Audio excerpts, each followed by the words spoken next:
directeur, mais directeur adjoint des éditions L'Âge d'Homme, le directeur étant le légendaire et hélas décédé Vladimir Dmitrievitch, qui d'ailleurs, je pense, aurait fait bonne figure dans une assemblée comme celle-ci, où on aurait appris des tas de choses.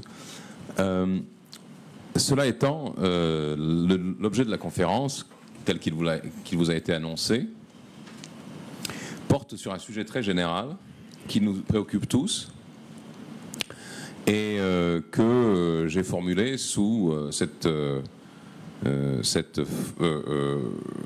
phrase provocante: à quoi servent encore les médias de grand chemin? J'appelle médias de grand chemin les médias de l'establishment, évidemment.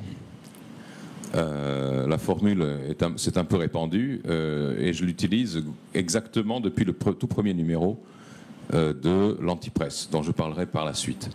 Mais venons-en immédiatement à ce sujet qui nous occupe. Est-ce que je peux vous demander de lever la main si vous êtes globalement content du service que vous procurent les médias de grand chemin, ceux que, par exemple, vous payez par vos impôts, ou s'ils sont basés sur une redevance, ou que vous achetez, ou qui sont payés par la publicité, ceux qui sont de l'establishment? Est-ce que quelqu'un en est content? Merci, monsieur. Ah, deux. Non, mais là, je soupçonne des provocateurs. Dites. Je crois que le Figaro est un excellent journal, même s'il manipule aussi.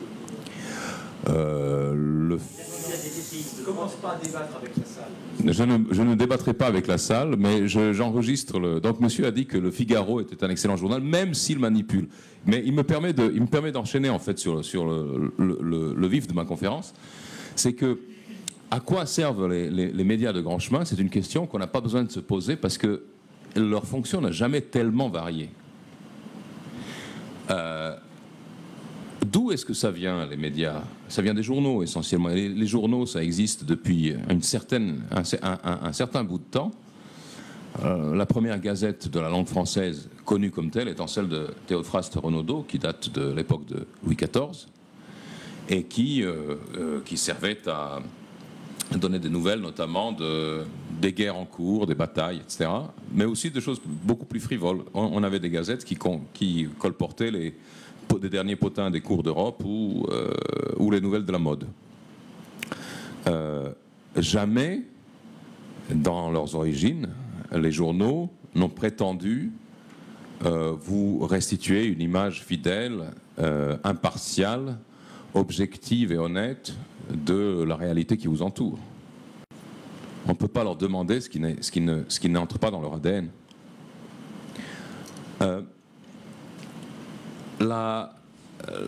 L'occasion qui nous est offerte de nous interroger sur leurs fonctions s'est présentée parce qu'ils sont entrés en crise. Maintenant, ils ont affaire non seulement au mécontentement du public, mais aussi à la nécessité de surmonter le défi, qui est un défi partiellement culturel, civilisationnel et en grande partie technologique, qui se pose à eux avec les nouvelles technologies de la communication. Donc, comme il faut pas mettre pied à terre dans ces cas-là. L'adversaire ayant le pied à terre, tout le monde se rue sur lui et dit ben voilà, ce sont des menteurs, des manipulateurs, des enfumeurs, etc.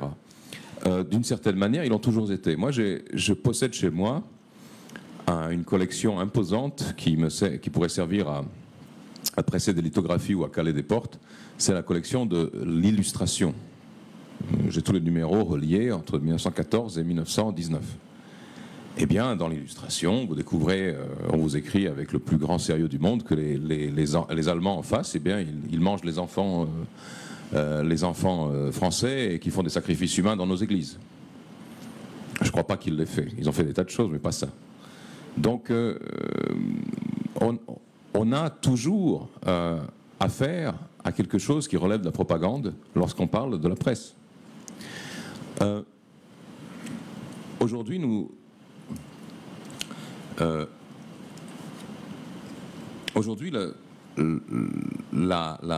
cette fonction qu'ils ont est contestée parce que nous avons justement toute cette série de transformations qui ne sont pas simplement des transformations du monde médiatique, mais qui sont des transformations de la société elle-même et de la manière dont l'humanité se conçoit elle-même. J'y viendrai plus tard, c'est peut-être un peu abstrait pour le moment. Mais la presse, ce n'est rien de plus, depuis 2 siècles en tout cas, pour ne pas remonter aux époques héroïques pionnières, mais en tout cas depuis le 19e siècle, la presse n'est rien d'autre que l'autobiographie de l'humanité. La presse, les médias, ainsi que la littérature, mais dans un autre format et avec une autre périodicité, la presse, c'est le journal de bord de l'humanité civilisée, depuis des siècles aujourd'hui. Si elle ment, c'est qu'il y a, j'allais dire, besoin, c'est que le mensonge est admis. Vous savez que le journal télévisé vous ment. Vous savez que même le Figaro de monsieur vous manipule. Si vous êtes vraiment totalement et fondamentalement opposé au mensonge et à la manipulation, ben vous n'allumez plus jamais votre télévision. Vous ne donnez plus 1 euro pour un journal qui vous a manipulé une seule fois. Mais vous continuez, on continue.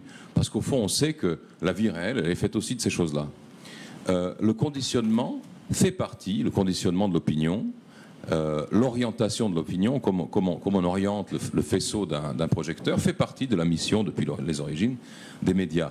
Donc, la crise actuelle des médias de grand chemin, la crise de confiance qui frappe les journalistes, qui sont presque le métier le plus décrié à l'époque moderne en Europe, mis à part les hommes politiques. S'il n'y a que les politiques à qui on fait moins confiance qu'aux journalistes, eh bien, c'est intéressant de se demander pourquoi, en ce moment, ils subissent ce discrédit. On a affaire aujourd'hui à un nouveau paysage. La presse classique, la presse papier est morte. Il y a 2 ans ou 3, quelqu'un pourra peut-être me donner la date exacte, le journal le plus connu, le plus célèbre du monde, le plus iconique des journaux du monde, a arrêté ses presses. C'était le New York Times. Le New York Times ne publie plus rien en papier, peut-être des brochures, mais en tout cas, le journal paraît sous la forme d'un site internet. Et les presses du New York Times, situées à New York, à Manhattan, étaient une institution américaine. Lorsque les journaux arrêtent leur rotative, lorsqu'ils cessent d'imprimer sur du papier, ce n'est pas qu'une technologie qui change. Ce changement technologique implique beaucoup de choses. La technologie de la typographie, j'en sais quelque chose parce qu'à l'origine, j'ai toujours travaillé dans l'édition. Depuis l'âge de 19 ans, j'étais dans le monde de l'édition qui m'a toujours passionné. J'ai traduit, j'ai dirigé des collections, mais j'ai été toujours passionné par la technique, la fabrication des livres et des magazines.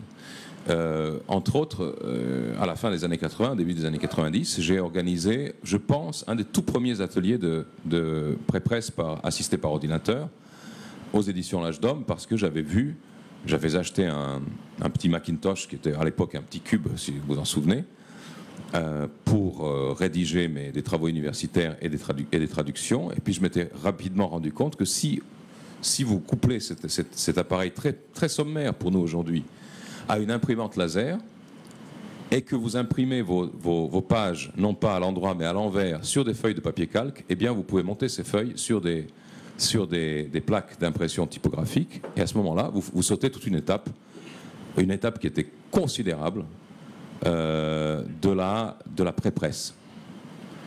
Et donc, on a commencé à travailler ainsi. Nous avions un vieux prot. Vous savez ce que c'est qu'un prot ?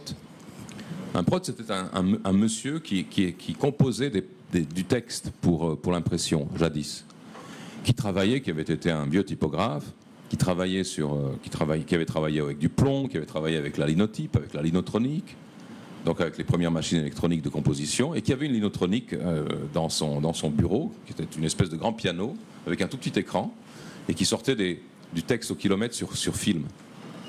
Et quand je suis arrivé voir ce monsieur Robella, qui était déjà proche de la retraite, et que je lui ai dit, monsieur Robella, il faut qu'on enlève votre truc. et qu'on le remplace par voilà, le petit ordinateur qui se trouve là.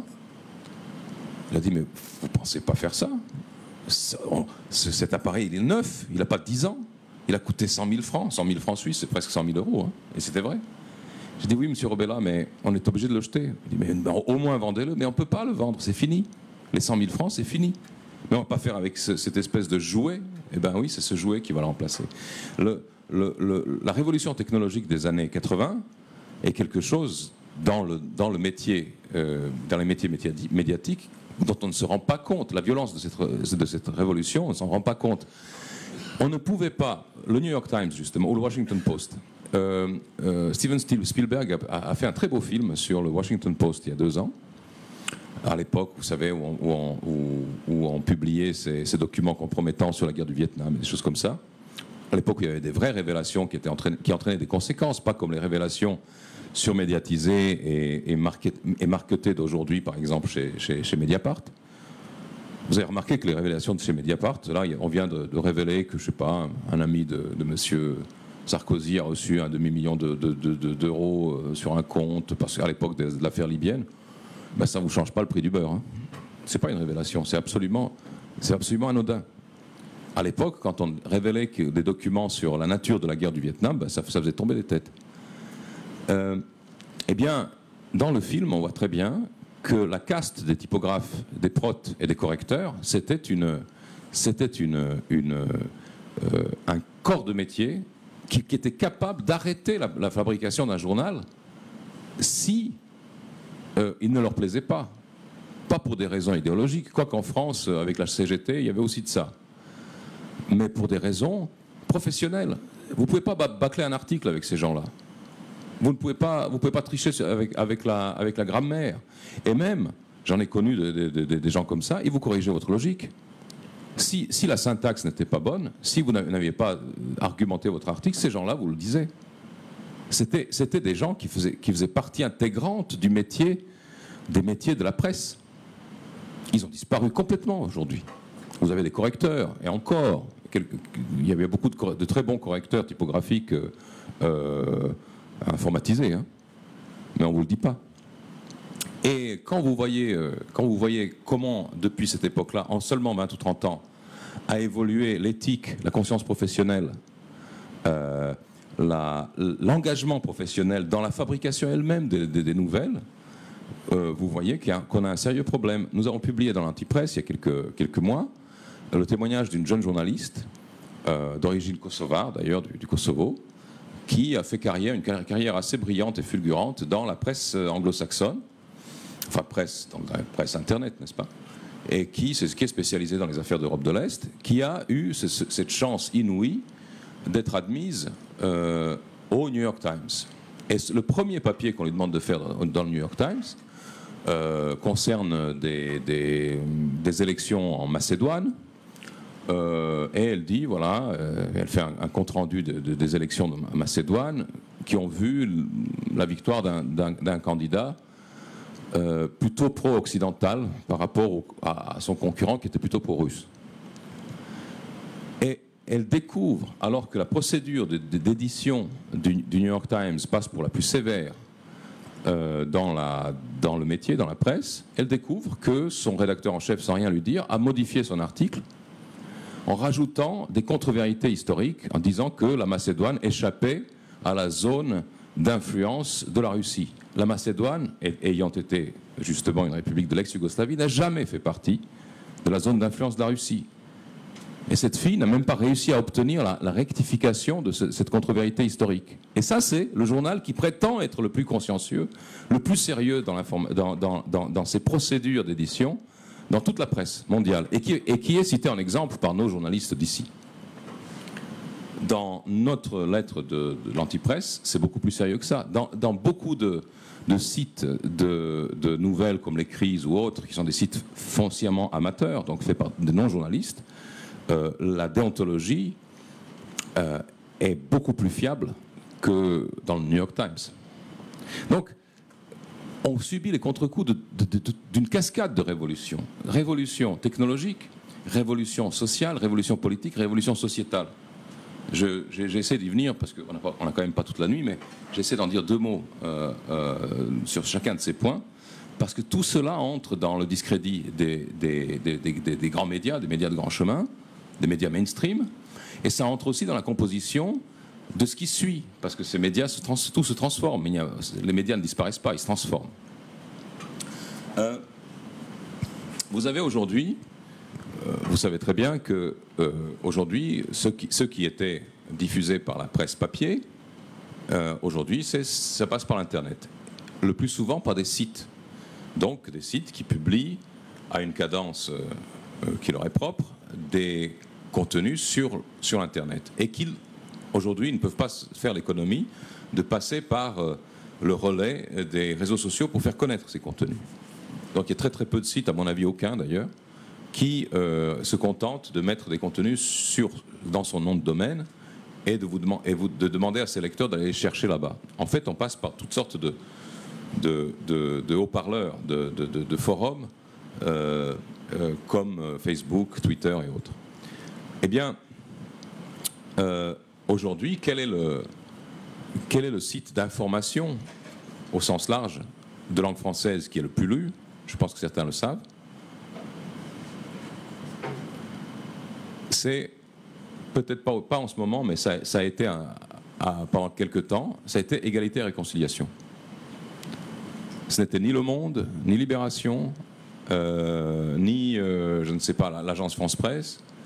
C'était le site d'Alain Soral et de son organisation Égalité et Réconciliation, site qui est géré, à mon avis, par une petite équipe de 4 ou 5 ou 6 personnes. L'équipe, par exemple, je sais que le magazine Marianne emploie en tout cas une demi-douzaine de personnes dans le rayon web, et que le trafic de Marianne, je l'ai su de l'intérieur, était quelquefois inférieur à celui que nous avions sur l'Antipresse, qui se réduit à une équipe de 2 ou 3. Donc, l'introduction, le virage numérique, le virage sur le web, et la dématérialisation rebrassaient complètement les cartes. Aujourd'hui, sur YouTube, vous avez il y a beaucoup de diffuseurs de contenu, pour ne pas dire de journalistes, ou de journalistes au sens large, c'est-à-dire non encartés, qui passent par le canal de YouTube, et exclusivement par le canal YouTube, pour diffuser de l'information ou de l'opinion. Le plus souvent, c'est de l'opinion, c'est du commentaire. Savez-vous combien de suiveurs a le youtubeur français le plus populaire? 13 millions et demi. Qu'est-ce qu'il fait avec son canal? Il s'appelle, j'ai un peu de peine à retenir tout ça, Squeezie il s'appelle, bon ça fait pas très français, mais il s'appelle Squeezie. Il fait des commentaires, des tests de jeux vidéo. Ensuite vous avez le deuxième qui s'appelle Cyprien. Il est à 13 millions de suiveurs. Ensuite vous avez à 1 million, 2 millions, vous avez des vrais youtubeurs d'opinion, des gens qui sont de gauche ou de droite, mais enfin qui participent, disons, au débat de l'information. Mais ça fait quand même des millions. Personnellement, je sais que lorsque je passe à la télévision et que c'est relayé sur YouTube, ce que j'ai à dire est entendu par 100, 1000 ou 10 000 fois plus de gens que ce que j'écris. Et ça, c'est quelque chose, même si je suis quelqu'un qui vient du monde de l'écrit, qui s'exprime essentiellement par écrit, c'est quelque chose que je ne peux pas ignorer. Nous avons eu l'occasion ces derniers jours d'étudier le modèle de Mediapart, que vous connaissez tous. Mediapart, qu'est-ce que c'est? C'est la métamorphose, si l'on veut, du Monde. Le Monde, qui est un journal qui n'existerait pas 2 jours sans les subventions très lourdes de l'État français, pour cause, il a besoin de les entretenir, mais le Figaro non plus ne subsisterait pas, ne vous inquiétez pas. Eh bien, l'équipe dématérialisée du Monde, qui a suivi Edoui Plenel dans l'aventure Mediapart, aujourd'hui, elle a plus de 150 000 abonnés, à 90 ou 100 euros, enfin environ 90 euros par an. Ils ont un très gros trésor de guerre et le salaire moyen des journalistes de Mediapart est d'environ 6 000 euros par mois. Donc grosso modo deux fois plus que ceux qui sont restés au Monde. Il y a une centaine de collaborateurs. Donc on ne peut pas dire que les médias s'effondrent. Simplement, il y en a qui négocient le virage avec habileté et avec prévoyance, et d'autres qui ne le font pas ou qui n'en sont pas capables. Qui, pourtant, même quand ils ne sont plus lus du tout, ou très très peu, le lectorat de Libération est décimé par rapport à ces belles années. C'est presque symbolique aujourd'hui. Le lectorat du Monde est très très faible. Pourtant, et c'est ce qui fait le mainstream. Pourtant, vous allez toujours continuer d'avoir la revue de presse de France Inter ou de n'importe où, va toujours continuer de citer ce qu'a écrit Le Monde, le journal de référence, ou les opinions qui paraissent dans l'IB, mais qui ne va jamais citer des plateformes qui ont infiniment plus d'audience que ces mastodontes-là, que ces dinosaures d'une autre époque. Pourquoi ? Parce que ces journaux-là remplissent une fonction extrêmement importante, qui est une fonction d'officialisation de l'idéologie dominante. Ce sont, si vous voulez, ce sont les temples. Ce sont les mosquées avec leurs minarets. Peu importe si personne ne va dans la mosquée. En Bosnie, par exemple, là, après la guerre de Yougoslavie que j'ai suivie de très près, l'Arabie Saoudite a financé l'installation de centaines de mosquées où personne n'allait parce que ce sont des musulmans pas très pratiquants. Mais enfin, on a piqueté littéralement le territoire de mosquées toutes neuves où personne n'allait. On voyait même pas, quelquefois il n'y avait même pas de route d'accès. Pourquoi ? Parce que tant que ça existe, tant qu'on voit le minaret, ça veut dire qu'il y a emprise sur le territoire. Tant que le monde existe, même si c'est avec des subventions massives, et même s'il ne subsiste que 5000 lecteurs sur tout le territoire français, eh ben ce sera le monde qui va donner le là de l'opinion et de l'information qui sont agréées, qui sont celles dont peuvent se servir les diplomates, les administrateurs, le corps des fonctionnaires, etc. Donc, il y a plusieurs manières de résister à la révolution numérique, à la révolution de la dématérialisation, la révolution du web, mais il y a aussi cette fonction qu'il ne faut pas oublier, qui est la fonction symbolique, la fonction sacerdotale des médias.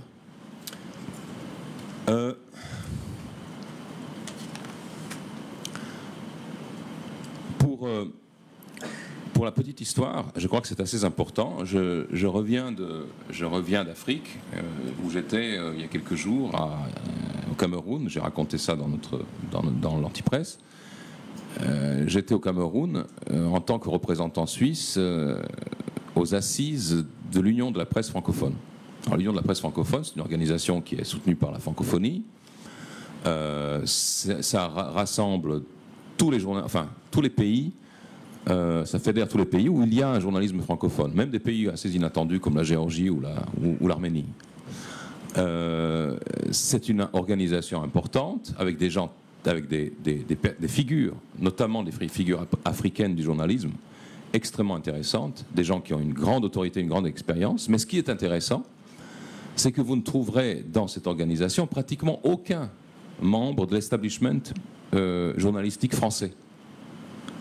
Le Figaro, Le Monde, l'Obs, Le Point, l'IB brillent par leur absence. Personne ne vient. En revanche, vous allez avoir Le Monde diplomatique. Vous allez avoir quelqu'un de Marianne. Vous allez avoir quelqu'un de cette presse qui n'est pas tout à fait dans le système. Et les absents dans une organisation comme celle-là, c'est eux qui vous donnent les contours par contumace de ce qu'est l'establishment, de ce que sont les médias de grand chemin. Parce qu'eux, ils n'ont pas besoin ils n'ont pas besoin de communiquer avec la piétaille. Ils sont au-dessus. Ils sont les serviteurs de l'hyperclasse mondialisée. Et donc, ils diffusent, par conséquent, à la différence de leurs collègues de l'UPF là, qui se rassemblent dans ces assises, eux diffusent tous absolument identiquement les mêmes nouvelles avec la même coloration dans le monde entier. Les autres, ils le font avec leur manière locale, leur tropisme, leur centre d'intérêt locaux, leurs préférences nationales et autres. Tandis que l'hyperclasse, elle est totalement nivelée. Donc elle n'a pas besoin d'assemblées syndicales professionnelles, corporatives.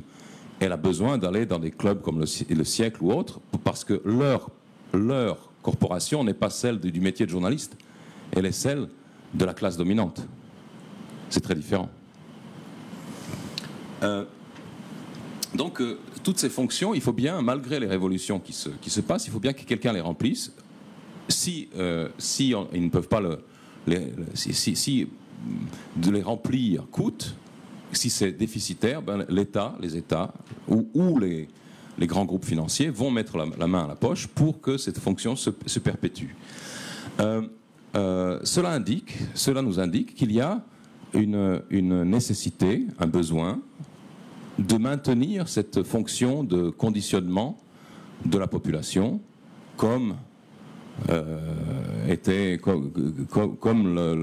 remplissait l'illustration en 1914 en vantant l'absolue supériorité des armes françaises ou en racontant que les Allemands mangeaient des enfants dans les églises profanées du nord de la France. Il est intéressant d'observer, d'analyser quelle est cette idéologie du grand chemin, des médias de grand chemin. À une époque, on pouvait, enfin, d'une manière générale, on l'a défini comme l'idéologie libérale libertaire. C'est une gauche bien pensante, pas tout à fait extrême, qui n'est pas une gauche sociale, c'est une gauche sociétale. La gauche sociale aurait presque tendance à s'amalgamer aujourd'hui avec l'extrême droite. C'est une gauche d'idées, idéologique, et c'est une gauche qui, maintenant, cette idéologie se rattache de plus en plus visiblement à un projet d'ingénierie portant sur l'humanité elle-même. C'est-à-dire qu'on n'est jamais loin de l'ingénierie sociale telle que par exemple a été mise en place de manière assez pataude et assez maladroite et inconséquente en URSS, tout en ayant fait beaucoup de dégâts, telle qu'elle transpire de l'idéologie, par exemple, de mai 68. C'est une idéologie qui tente à aplatir l'être humain, qui tente à soumettre la masse comme une pâte à modeler au projet de nouvelle humanité élaboré par une classe qui est une classe supérieure, qui détient à la fois les moyens matériels, financiers, les moyens intellectuels et la technique scientifique. Et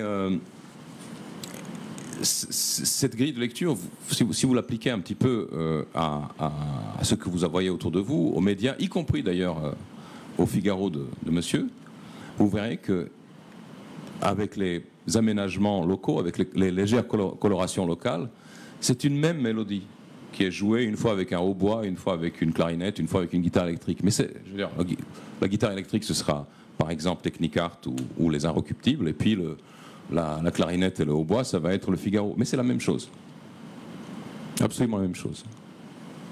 Avec évidemment des plages qu'on laisse au débat ou à l'opposition. Mais ce sont en général aujourd'hui, au Figaro, ce sera le Figaro Vox. Ce seront des plages non payées et dont la rédaction ne répond pas. Ou bien ce seront les blogs de Mediapart ou les blogs de Libé. Il y a des tas de choses qui sont écrites dans les blogs de Mediapart qui vont à l'encontre de l'idéologie de Mediapart. Il y a des blogs très intéressants. Mais en même temps, quoi que vous puissiez écrire dans ces blogs, Mediapart en profite parce que vous contribuez à leur branding. Vous contribuez à vendre leur marque. Donc, quand vous attaquez le système en publiant dans le Figaro Vox ou dans... Comment ça s'appelle? Dans l'Obs, il y a aussi les débats. Comment ça s'appelle déjà? Il y a une rubrique. En fait, vous ne faites que les nourrir.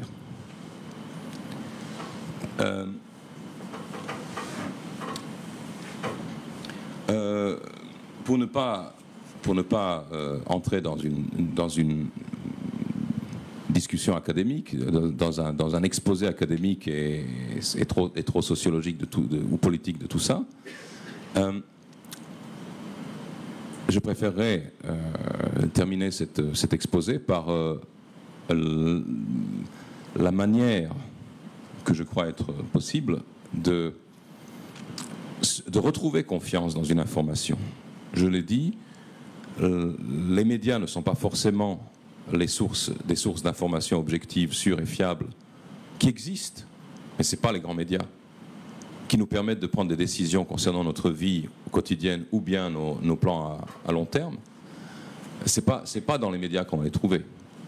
Les médias sont l'autobiographie, le journal de bord de l'humanité. Quelquefois, on n'a pas envie de se reconnaître dans cette autobiographie-là, dans ce qu'on nous sert, dans la soupe qu'on nous sert, ne serait-ce que parce qu'elle est formulée dans un français ou un anglais ou un allemand extrêmement approximatif. Encore que, très honnêtement, les journaux allemands, par exemple, ou italiens, sont beaucoup plus vigilants sur la qualité de leur langue que les journaux de langue française. Je ne sais pas pourquoi, mais c'est comme ça. Donc, comment faire? Comment réagir? Un des aspects que je n'ai pas abordé, parce qu'il est très connu, de la crise des médias officiels, des médias du mainstream, c'était donc des classiques, un magazine, presse imprimée, presse écrite, etc. C'était la perte, l'effondrement de leurs revenus publicitaires ces 20 dernières années. Alors cet effondrement, eux-mêmes l'expliquent, et j'ai assisté moi-même à des débats, à des forums internes au groupe de presse où on essayait d'analyser le problème et d'y remédier. Eux-mêmes l'expliquent en disant, voilà, alors il y a la concurrence du net, il y a une grande partie du public qui va vers le net parce que c'est gratuit, parce que c'est pas de l'information, parce que c'est de l'émotion, parce que ceci, parce que cela. Il y a évidemment la crise économique après 1986. Il y a une crise économique, on le sait. Il y a le fait que la publicité, les annonceurs suivent l'attention, suivent les yeux du public. Si le public va lire sur Internet, eh ben, l'annonceur va sur Internet. Il ne va pas aller là où le public n'est plus. Mais si vous regardez ces phénomènes dans le détail, par exemple avec des groupes médias que je connais bien, qui sont les groupes suisses Ringier et Tamedia, ben, en fait, ils sont eux-mêmes les protagonistes et les stratèges de cette désaffection, de cette crise de la presse. Ces groupes ont investi eux-mêmes dans des plateformes sur le web qui ont vampirisé la publicité de leur propre publication papier classique. C'est ainsi que, par exemple, le seul hebdomadaire suisse politique et culturel digne de ce nom de langue française, l'Hebdo, a fermé il y a 4 ans. Il a été vampirisé par son propre éditeur qui a nourri de manière interne et consciente la concurrence du net, des plateformes de rencontres, d'échanges ou de vente en ligne. Donc, ce que montre cette évolution, dont les éditeurs de presse sont eux-mêmes co-responsables, souvent les premiers responsables, c'est l'absolu cynisme de ces gens vis-à-vis du consommateur, du client, du lecteur à qui il s'adresse. Alors ce cynisme s'exprime d'abord par l'attitude qu'ont la plupart des journaux de grand chemin, des médias de grand chemin vis-à-vis du public, qu'ils ont tendance à considérer comme une bande de débiles qu'il faut rééduquer. Ils vous rééduquent à longueur de page et de journée. Vous pensez faux. Vous n'êtes pas assez tolérant vis-à-vis de la communauté LGBT, de ceci, de cela. Vous êtes des beaux fréacs, grosso modo, sans cesse. Et puis d'un autre côté, vous êtes une quantité négligeable parce que ça fait 30 ans que plus personne ne compte sur vous pour alimenter les caisses des journaux.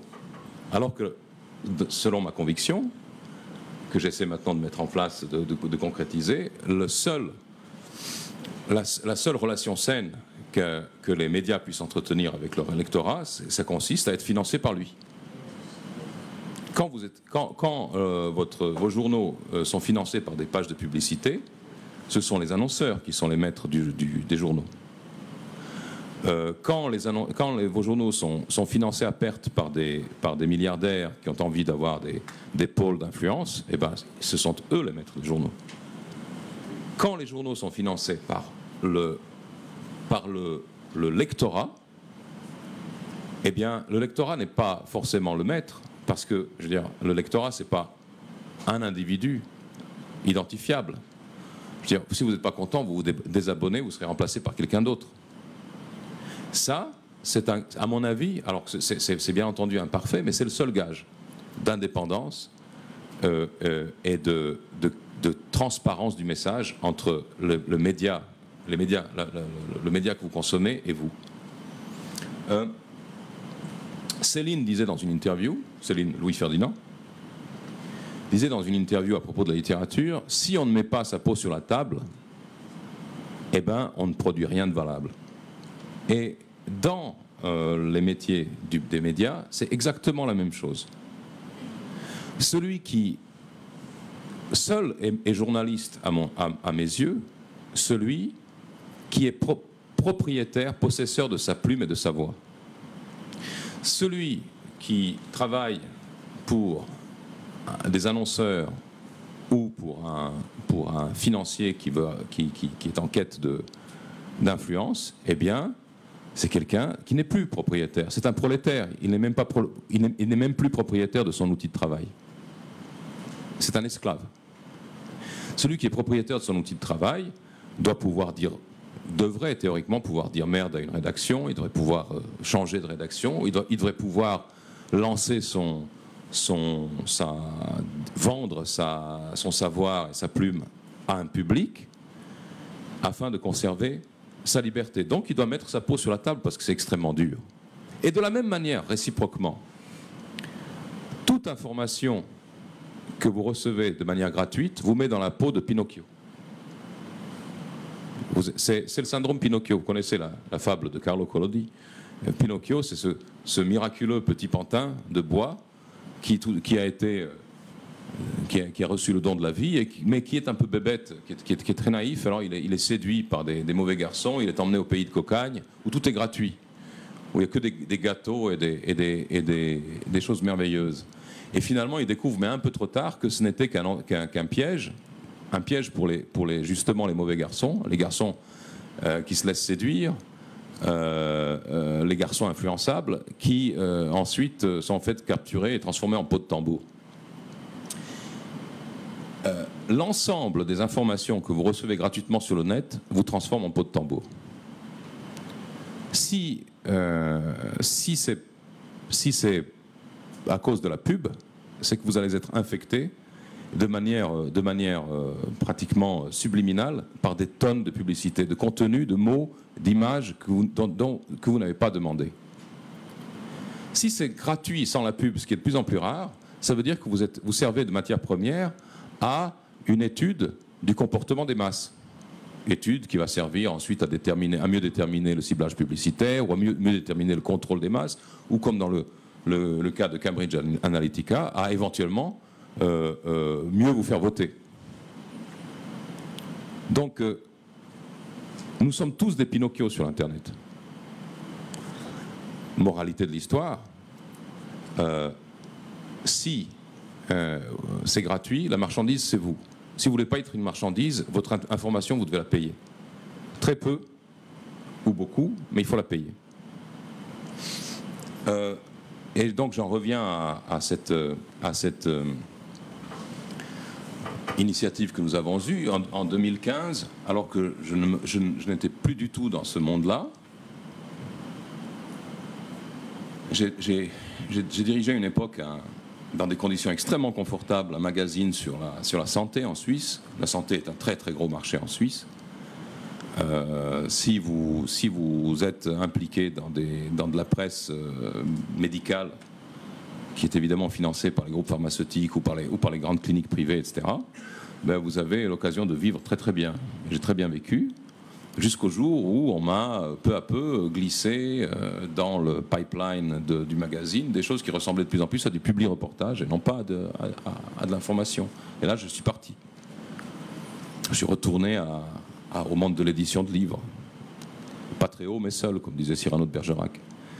Et puis en 2015, alors que j'étais conseiller d'un homme politique, un de mes amis qui avait été rédacteur en chef d'un journal populaire en Suisse me dit bon, il y en a marre.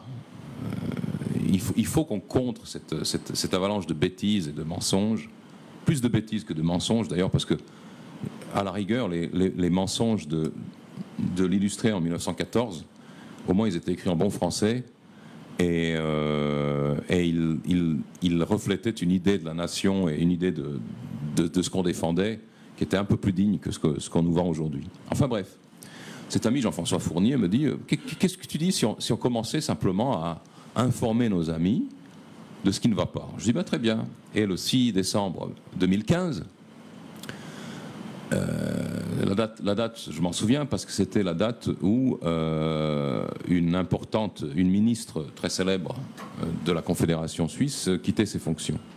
Eh bien, le 6 décembre 2015, nous avons lancé le premier numéro de l'Antipresse. Le premier numéro de l'Antipresse, c'était un mail avec 2 articles et une caricature qui était envoyé à l'ensemble de nos carnets d'adresses en disant, voilà, si vous voulez recevoir notre lettre du dimanche, j'avais proposé que ce soit le dimanche parce que c'est le jour où on a quand même le plus de sérénité pour lire des choses qui ne sont pas forcément instantanées. Notre lettre est assez longue. Si vous voulez continuer de lire notre lettre du dimanche, eh bien, ne faites rien. Si vous ne voulez pas, faites-nous un mot pour qu'on vous élimine. Bon, bref. Après, on a un petit peu automatisé ça. Et puis, on a commencé. Mon premier article, c'était justement un article qui disait, voilà, demain, nous allons avoir, donc le 7 décembre, nous allons avoir la cérémonie, enfin plutôt le départ officiel de Madame Evelyn Widmer-Schlumpf du gouvernement suisse. Le gouvernement suisse est très particulier, l'exécutif. Il est composé de 7 ministres de tous les partis. Il est élu par le Parlement. Et ces ministres peuvent rester le temps qu'ils veulent. Il n'y a pas de... Il y a un renouvellement tacite de leur mandat, mais en général, ils partent au moment dont ils décident, eux. Et pas à l'âge de la retraite. Il y a pas de... Et en général, et maintenant, ces dernières années, ils ont pris l'habitude, surtout les dames d'ailleurs, ça n'a rien de sexiste, mais c'est simplement une observation, ont pris les dames de partir au moment où il y a des patates chaudes à refiler à quelqu'un. Et Madame Widmer-Schlumpf a laissé un héritage absolument catastrophique pour la Suisse, puisque c'est elle qui a vendu la place financière suisse aux Américains, pour en être ensuite récompensée par un poste de professeur dans une université américaine. Et j'ai écrit un texte satirique en disant, voilà ce qu'on va écrire sur Madame Vive les Schtroumpfs demain dans vos journaux. Et c'est exactement ce qu'ils ont écrit. Une personnalité visionnaire, le courage, la compréhension, l'honnêteté, etc. Enfin, toutes ces conneries. Aujourd'hui, la Suisse pleure. La Suisse n'est plus la place financière qu'elle était, à cause notamment des décisions unilatérales de Madame Widmer-Schlumpf. Donc, tout ça pour vous dire que nous avons essayé, mais à partir vraiment de rien, d'une lettre aux amis, nous avons essayé de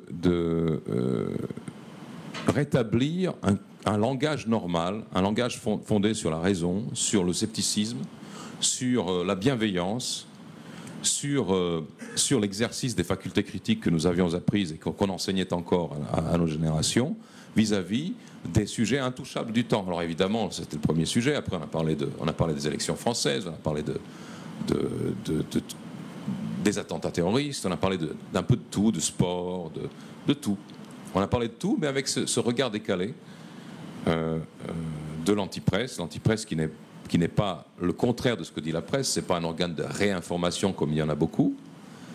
C'est l'antipresse comme Anticiter se trouve en face de Citer et comme une antichambre se trouve en face de la chambre. C'est-à-dire, on regarde les choses d'un autre point de vue. Par la suite, lorsque cette lettre a atteint les 5000 abonnés et que c'est devenu quelque chose de très lourd à gérer, nous avons fait des appels aux dons pour pouvoir simplement continuer de faire ce travail.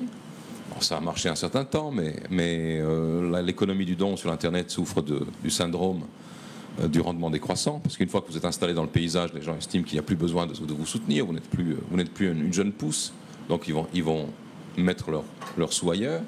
Et puis, il y a 2 ans, en janvier 2018, nous avons passé à la formule sur abonnement, à 50 € par année, avec une version magazine que vous recevez dans votre mail au format PDF. C'est le petit cahier que nous avons distribué. Pourquoi je vous raconte cette aventure? C'est parce que c'est en train maintenant de prendre une certaine ampleur. Nous arrivons maintenant à 1000 abonnés payants. Certains, j'en ai reconnu, parmi vous sont déjà abonnés à l'Antipresse. Et nous avons perpétuellement une réflexion, notamment dans notre manifeste, sur ce que devrait être non seulement la presse, l'information, mais notre rapport de consommateur à cette information. Notre manifeste, il repose sur une phrase extraordinaire de Victor Hugo, qui écrivait « Il faut voir dans les choses plus que les choses ». Ceci en réaction à ce programme de conditionnement qui n'est pas issu de ma fantaisie complotiste, mais qui est tout à fait identifiable. Dans un livre qui vient de paraître et que je vous recommande chaudement, mon ancien collègue des éditions L'Âge d'Homme, François Bousquet, écrit, c'est un livre qui s'intitule Courage, c'est un manuel de guérilla intellectuelle. Il écrit ceci: Alternative facts, post-truth, infox, fake news. Le propre de tous ces anglicismes, c'est de renverser la charge de la preuve. Ils dispensent les journalistes d'avoir à établir la véracité de leurs sources et de leurs allégations. Ils seraient d'ailleurs bien en peine de le faire, tant le mensonge a acquis, sous leur plume, un caractère furieusement systémique. On pourrait presque dire que le système dans son ensemble est une immense fake news. Si du reste le système les dénonce en continu, ces fake news, c'est pour mieux les produire. Il y a, et je finirai là-dessus, un film que je vous recommande de voir. C'est un documentaire. Je l'ai abondamment commenté dans l'Antipresse.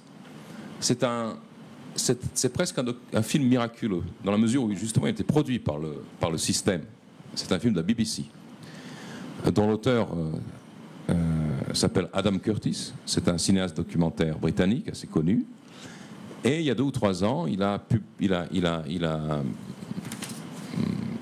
produit un documentaire de 2h30, très fouillé, intitulé Hypernormalisation. L'hypernormalisation, c'est un mot qui est apparu en Union soviétique dans les années 70, au moment où les dirigeants du système se sont rendus compte que le système ne tiendrait pas, qu'il n'était pas viable.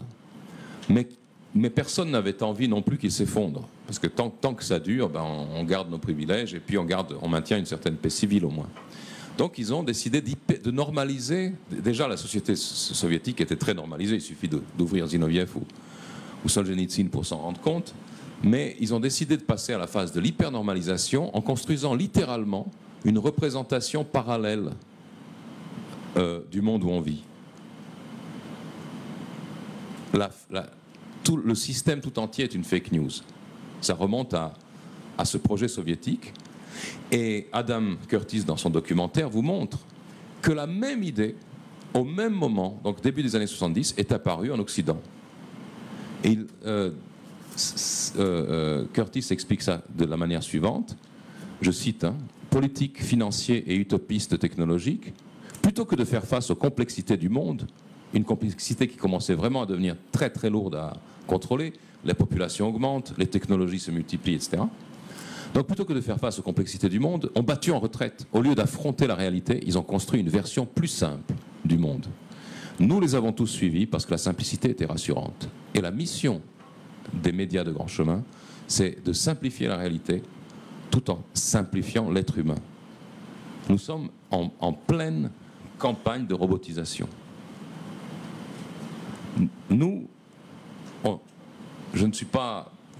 Je suis conservateur dans mes idées, je ne suis pas de droite ni de gauche.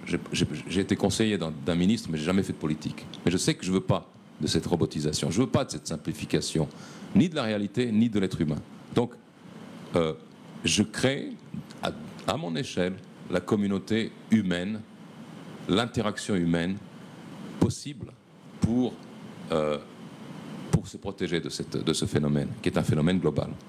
Et je pense que le seul moyen de s'en protéger, c'est que les humains réels se donnent la main, communiquent entre eux de manière bilatérale, sans l'intermédiaire de ces Big Brother, le plus possible. Voilà, c'est toute l'essence de notre projet. Et j'ajouterai encore, parce que je n'ai absolument aucune vergogne à vous le vendre, l'antipresse, ça coûte 50 € par an. Là, j'ai fait une action pour ce soir. Ce sera 40 € avec un code de promotion. Nous essayons, avec cette publication, de voir non seulement dans les choses plus que les choses, mais de voir dans nos lecteurs plus que des lecteurs, des alliés dans la survie de la raison humaine. Merci.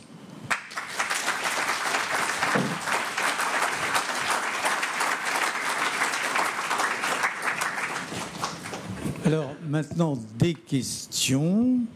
Et comme d'habitude, pour ceux qui connaissent la formule, je vais la répéter pour ceux qui ne sont jamais venus ici.